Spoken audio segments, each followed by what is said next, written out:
And make another shameless pitch for college kids while I'm here is don't let any kid 18 to 25 ever walk into Assumption Church ungreeted.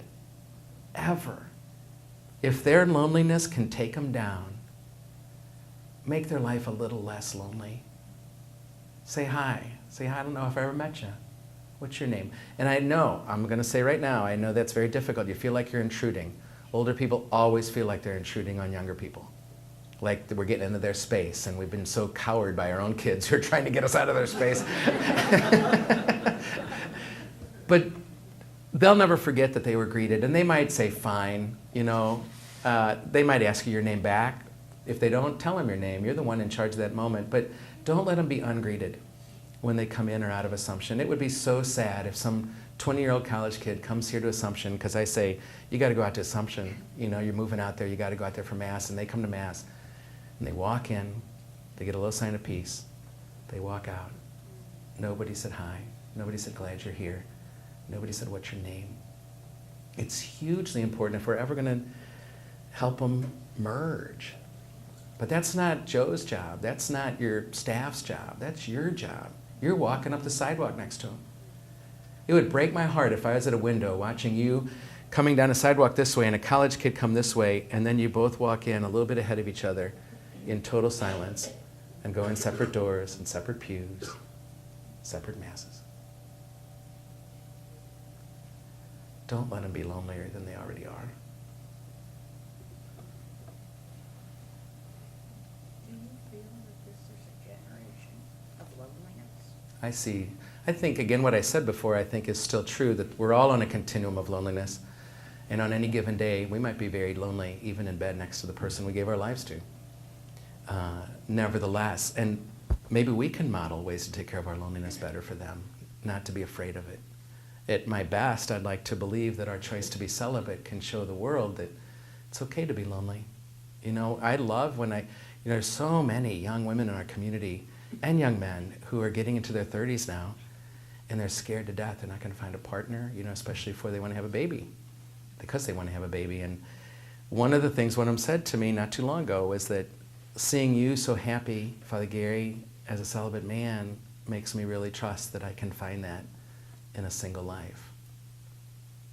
But I don't think there's a lot of signals like that in their culture that says that to them. It's a scary place to be. That's why somebody said also to me, you know, if I could have one thing on my tombstone when I die, it would be that she made the world a little less lonely. If everybody at Assumption cared enough about that as their own sort of personal mission statement, then whatever choices you can muster in a given week, that somehow, somewhere, at work, at home, in your neighborhood, you made the world a little less lonely that week for somebody. It'd be an awesome gift to give.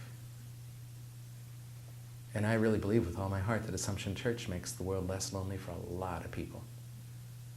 There are a lot of people who are way less lonely because of this community. No doubt about it. Including, I hope, you.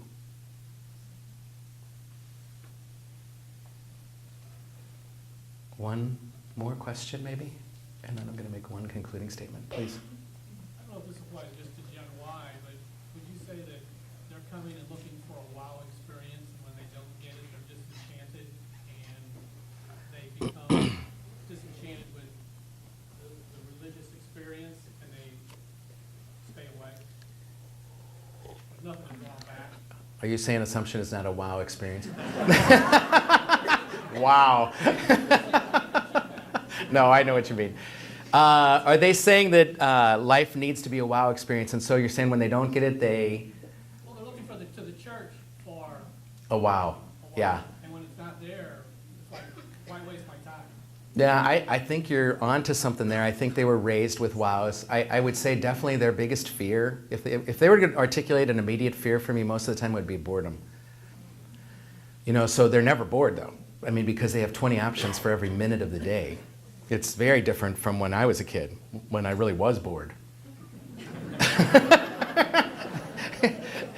They just don't get bored. So yeah, they're looking for the wow. I mean, for sure their culture underlines wow. And that's why I said what I said about base camp is the image for marriage versus the mountaintop. And I think you could go from that to also say there's so many people who walk in these doors because they had a personal wow experience of God.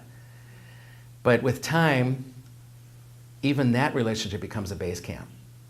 You know, humanly speaking, we can't sustain the thrill. And we have moments, my spiritual director used to always call them oasis in the deserts. He said the journey is about going, making your way through the desert to the promised land. And by God's grace, we get these oases. But oases in the desert were never meant to be stayed at. You just replenish and get on the journey again. And so I think even in our spiritual life, if we stop having wows for too long, we start to get disappointed because our expectation is they should be there. But that's not just them. I think that's true for all of us. We join a parish because it's like a wow, and then we find out, I'll never forget, one of our RCA candidates became a Catholic. This wasn't this parish, this was down at South St. Louis, the parish of Our Lady of Our Souls, remain unnamed. But this lady was so wowed by the church, and she went through the whole process of RCA. She came to Mass the second week on a weekday Mass, and her purse was stolen from the pew. Wow. So yeah, somebody needs, but that's when I'm going back to the suffering thing. We got to find meaning in our suffering. We got to find meaning in the ordinary, in base camp, and witness to that. And also say some of life will be thrilling. It might not be an assumption all the time, And sometimes the music won't be what you like, or the preaching won't be what you like, or the person next to you won't be who you like. But then what does it mean to be you here? You can still have a great experience and ascend from here into the rest of your life.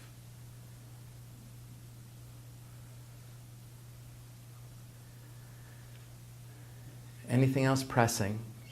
Anything else? That hand went up like a jackrabbit. You said something about, I guess it'd be trust. And I don't know if I can articulate this, what I'm trying to get out. Let me repeat what you said so far. She's talking about trust. Yes, and if you don't trust, if you're not free enough to trust someone else, how do you get past that?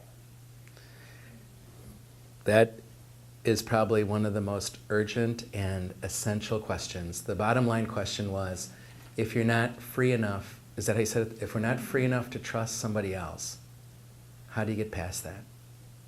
How do you let somebody see you as you are? How do you give your heart to somebody knowing they're going to die or divorce you?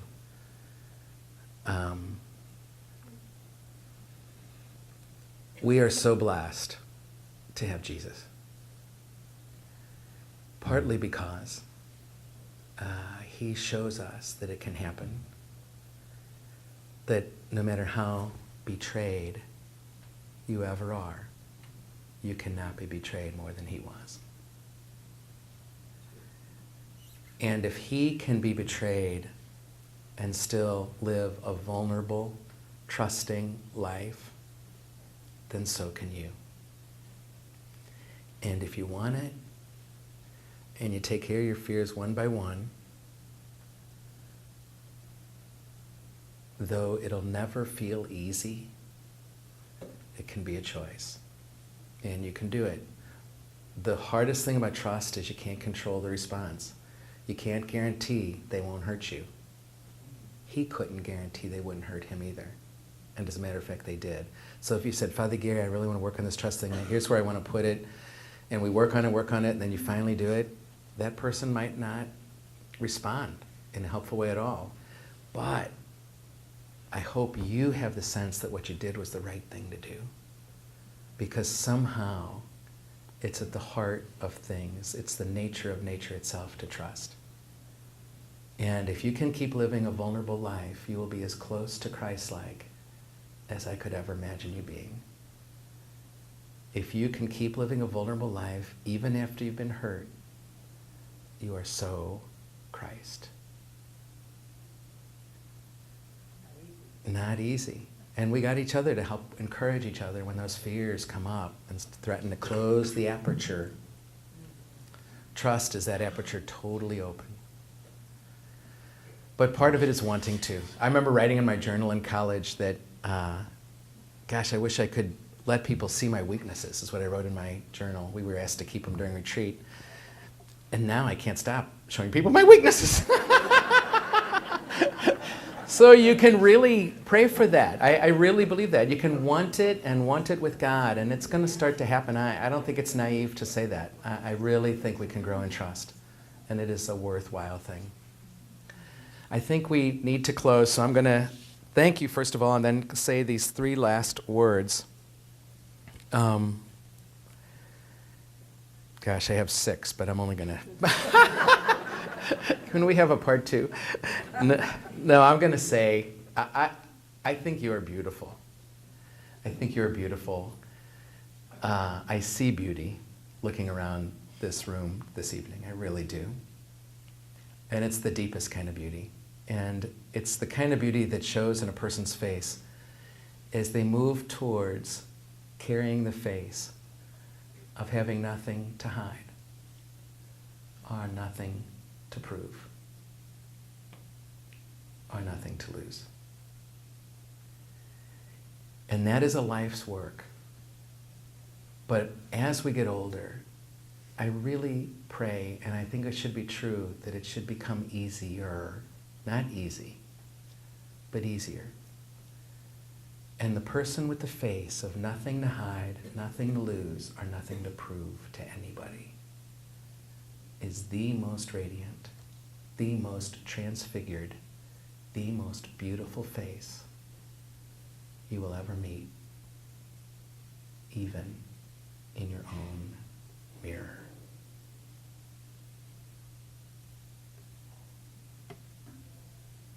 God bless Assumption Church.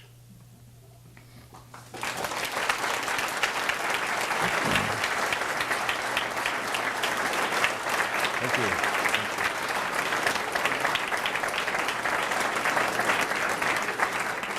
Thank you.